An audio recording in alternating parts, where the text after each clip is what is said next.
इस समय राजस्थान में सरकार नाम की कोई चीज़ नहीं है। जनता त्राही त्राही कर रही है और उसमें जब इनके कहने के अनुसार 92 लोगों ने त्यागपत्र दिया है, उसके बाद अशोक गहलोत की सरकार अल्पमत में आ गई है। हम विधानसभा अध्यक्ष का ये दायित्व बनता है कि जो इस्तीफा दे चुके हैं उन पर तुरंत निर्णय करके इनके इस्तीफे स्वीकार किए जाएं और राज्यपाल के पास अशोक गहलोत इस्तीफा करें और इस्तीफे के बाद यहाँ पर आराम से राष्ट्रपति शासन लागू और मध्यावधि चुनाव हो।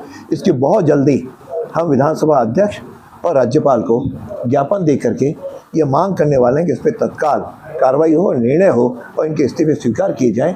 वर्तमान में अल्पमत की सरकार राजस्थान में चल रही है, सारा ध्यान इनको अपनी सरकार बचाने में लगी हुई है, इसलिए जनहित के मामले में किसी प्रकार का कोई न निर्णय कर पा रहे हैं न कोई चल रही है। हर एमएलए अपने आप को मुख्यमंत्री मान करके केवल जनता को लूटने में लगे हुए हैं और इस प्रकार का जो दृश्य है, जनता अपने आप को असुरक्षित मान रही है। विकास तो दूर की चीज़ है लेकिन साथ में सुरक्षित भी नहीं है।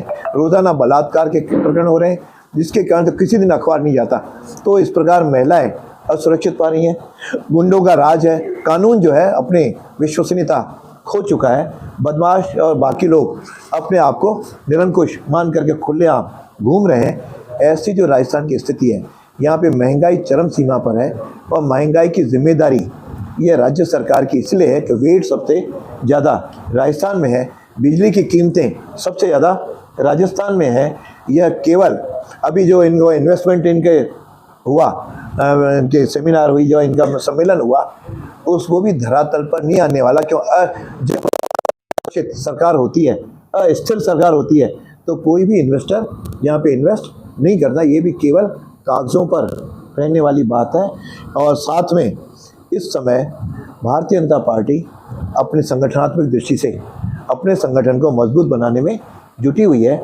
हमारे 52,000 में से लगभग 47,000 बूथ अध्यक्ष और बूथ समितियां हमारे संगठन की बन चुकी हैं और उनकी मजबूती के आधार पर आगामी चुनाव हम लोग लड़ने वाले हैं। और कांग्रेस के अंदर तो 2 साल से कोई जिला अध्यक्ष, ब्लॉक अध्यक्ष, उनका कोई संगठन का ढांचा भी नहीं है। हम अपने संगठन के ढांचे और मोदी जी के द्वारा जो उन्होंने जनहित की जो योजना लागू की हैं, जो लाभार्थी लाखों की संख्या में हुए हैं, उसके आधार पर और राजस्थान की सरकार की विफलता के आधार पर आगामी चुनाव में हम निश्चित रूप से विजय प्राप्त करने वाले हैं। और 2/3 या 3/4 ये निश्चित रूप से केवल इतना ही तय होना है कि राजस्थान में हम कांग्रेस का सफाया करने वाले हैं। 2023 के अंदर यह भारत कांग्रेस मुक्त भारत बनने जा रहा है। तो सर, आज संगठन मीटिंग क्या था? मीटिंग में क्या मुद्दे थे और किस तरीके की वार्ता हुई? आज केवल हमारा बूथ सशक्तिकरण, संगठनात्मक ढांचा, संरचनाएं, उसमें कार्यकर्ताओं के कुछ सुझाव, कार्यकर्ताओं की कोई बातें, बस निश्चित रूप से चर्चाएं हुई हैं। और निश्चित रूप से हम इसमें से जो मजबूत चल रहा है इसमें भी कुछ चीज़ें और जोड़ करके, ताकि आगामी चुनाव के अंदर यह जो अपना बाड़मेर ज़िला है, चाहे पूरा सरकारी ज़िला हो, चाहे अपना बाड़मेर के ज़िले बना, उसमें सारी की सारी सीटें बीजेपी कैसे जीते, इसके बारे में हमने चर्चा की। संगठन में बदलाव के संकेत मिल रहे हैं, क्या संगठन में बदलाव आगामी दिनों में हो सकता है? जितना संगठन हित में आवश्यक होगा चुनाव जीतने के लिए और संगठन को मजबूत बनाने के लिए हम लोग करेंगे। केपी नड्डा साहब हो या प्रदेश अध्यक्ष साहब हो, जहाँ पर भी जाते हैं कहते हैं कि हम परिवारवाद से अलग इस बार नई चेहरों को मौका देंगे। तो क्या बाड़मेर पर भी ये चीज़ अप्लाई हो रही है? जो केंद्रीय निर्णय होगा वो सब पर ही लागू होगा।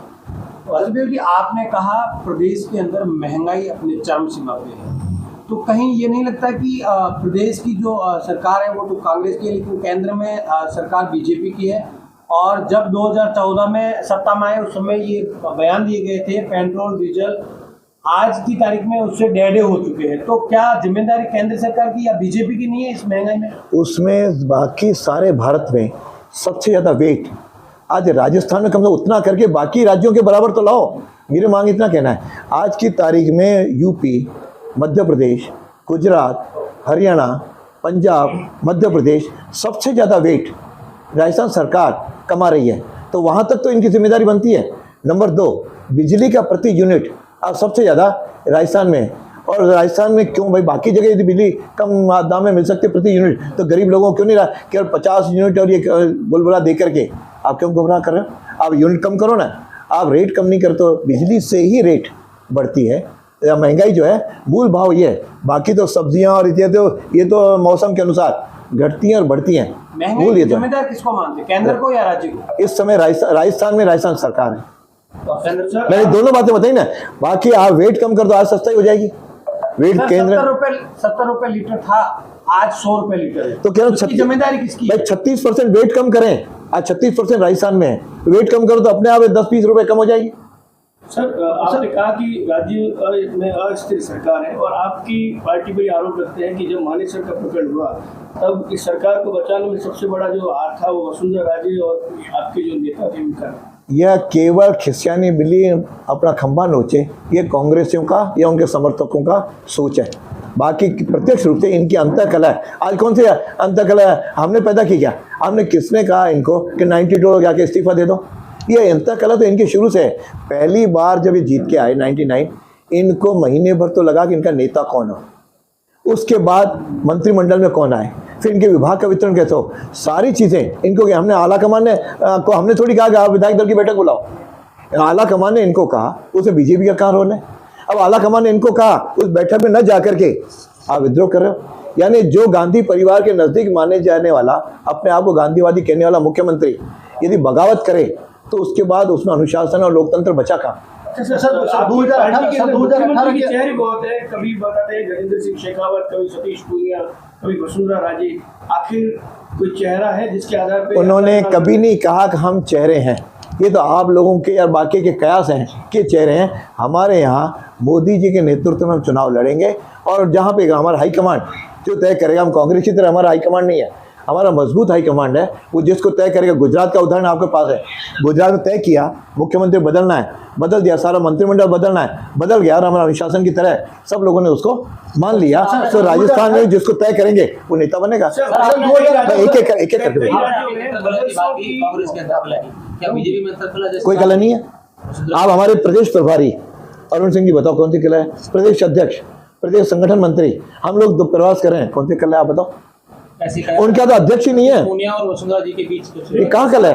ये आपने कहाँ कला देखी? उन्होंने कहा, दोनों ने कहा, या आपने कहीं देखी तो बताओ। सर 2018 के अंदर वसुंधरा राजे यात्रा निकाल रही है, जिस तरीके से आप देखिए कि वो बीकानेर के अंदर जाती है देवी सिंह भाटी को ज्वाइनिंग करवाने के लिए, फिर उसको पार्टी आलाकमान और प्रदेश इस तरीके जो मना कर दिया जाता है। आपको आप उसी कमेटी के सदस्य हैं, आप और अर्जुन मेघवाल। जो लोग घर वापसी की तैयारी कर रहे, चाहे वो देवी सिंह भाटी हो या सुरेंद्र गोयल, उनके लिए बाड़मेर से मानवेंद्र भाई एक बार इनको पूरा बोल रहे हैं, फिर आप ही पूछे, मैं यहीं बैठा हूँ। तो उनके लिए क्या कुछ, क्योंकि इससे पहले जिन लोगों की वापसी हुई है उनके लिए कोई क्राइटेरिया नहीं था? ऐसा है कि पार्टी ने 2 लोगों की कमेटी बनाई है, जिनको भी पार्टी ज्वाइन करना है उनके आवेदन आने दीजिए, हम उसकी स्टडी करेंगे, उसके बारे में उनका सारा परिवेश सारी चीज़ देखेंगे, संगठन हित में जो होगा वह हम रिकमेंडेशन प्रदेश अध्यक्ष को करेंगे, उस अनुसार उसकी ज्वाइनिंग होगी। अभी जो आपने वसुंधरा जी का कहा, वसुंधरा जी हमारी राष्ट्रीय उपाध्यक्ष हैं, उनके टूर से संगठन को बल मिलता है। जितने भी हमारे नेता प्रवास करते हैं, जैसे आज मैं भी यहाँ आया हूँ, कभी प्रदेश अध्यक्ष जाते हैं, कभी संगठन मंत्री जाते हैं, हम सबके प्रवास होते हैं, हम सब संगठन की बात करते हैं, संगठन के लोगों से मिलने जाते हैं। सब नेताओं के प्रवासों से हमारी भारतीय जनता पार्टी मजबूत होती है, वो हमारी राष्ट्रीय उपाध्यक्ष हैं। लेकिन वो लोकल जो आपका संगठन होता है वो उनके साथ में नहीं होता है। किसने कहा? बीकानेर के अंदर ये जिला अध्यक्ष गया है, जिला अध्यक्ष वहाँ पे रहा है, बाकी कमेटी के लोग गए। ये तो केवल आप संगठन किसको, जिला अध्यक्ष संगठन होगा, he was there. Sir committee बनी कितने आवेदन आते थे 2018 में बागी विधेयक? अभी 4-5 दिन ही हुए, आवेदन आने शुरू हुए और ये आवेदन हर जिले से आएंगे। उसे 3 प्रकार के लोग ज्वाइनिंग करने वाले की कैटेगरीज बनेंगी। एक कैटेगरी ऐसी होगी जो नए, जो निश्चित रूप से कोई प्रोफेशनल्स हैं, कोई नए प्रभावित होकर के आ रहे हैं, एक ज्वाइनिंग जनरल लोगों की होगी। एक ऐसी होगी जो कांग्रेस या बीएसपी या बाकी पार्टियों से आना चाहेंगे। एक तीसरी कैटेगरी जो हमारे यहाँ से कोई लोग चले गए चुनाव देने, वो वापस आना चाहेंगे। तीनों कैटेगरीज के आवेदन आने दीजिए, हम करेंगे। अभी तो 12 महीने हैं। मानवेंद्र सिंह का आवेदन आया या नहीं है? सर आज हमने ये सुना कि आप मानवेंद्र सिंह को लेकर फीडबैक लेने के लिए आए हैं। नहीं, ऐसे जो इस तरीके से मैं केवल संगठन के फीडबैक लेने के लिए, उसमें कई व्यक्ति का कोई रोल नहीं है। क्या इनका देवी सिंह का, मानवेंद्र सिंह का, स्वयं गोयल का, इनके में से किसी का आपके पास कोई आवेदन आया अब तक? मैं अभी प्रदेश कार्यालय पूछूंगा, अभी 3 दिन हुए, मैं तो 3 दिन से निकला हुआ हूँ। सर, आवेदन आएगा 5 देखते साल हैं। से लगा के मध्य प्रदेश, उत्तर प्रदेश और अब यहाँ पर जिस तरीके से मदरसों की एक तरह से जांच हो रही है, राजस्थान भी क्या सरकार आएगी तब इसी चीज को अप्लाई करेगा यहाँ पे? सब संवैधानिक तरीके से जो कुछ भी राष्ट्र हित में होगा वो काम हम लोग करेंगे।